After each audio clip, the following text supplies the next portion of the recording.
పేరు సుబ్బయ్య. 2 ఎకరాలు పొలం పెట్టినాం.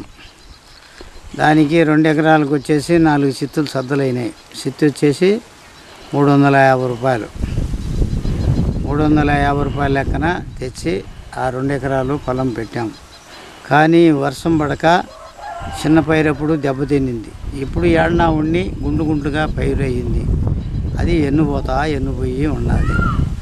అది పంట మనకి ఇప్పుడు ఎంత వస్తుంది ఎంత అవుతుంది అని అర్థం కాదు. చేతికి వచ్చిన పొద్దు రాజీడికి ఎత్తుకొని పోయి కింటాలి తూకం వేసిన పొద్దు తెలిసిపోతుంది. అంతవరకు ఏమీ చెప్పలేము.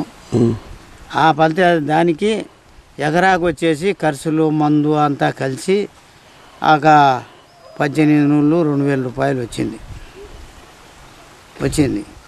ఎకరాకు వచ్చేసి 3 క్వింటాళ్ళు అయితే బాగా వచ్చే 3 క్వింటాళ్ళు అవుతాయి. 6 క్వింటాళ్ళు 2 ఎకరాలకు 6 క్వింటాళ్ళు అవుతాయి.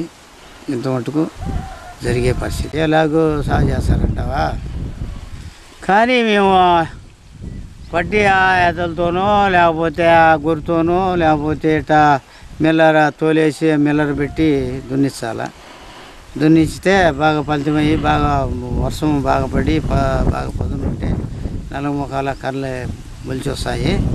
లేకపోతే అట్లా బీడుగా ఆడ కుతపులుగా వస్తుంది.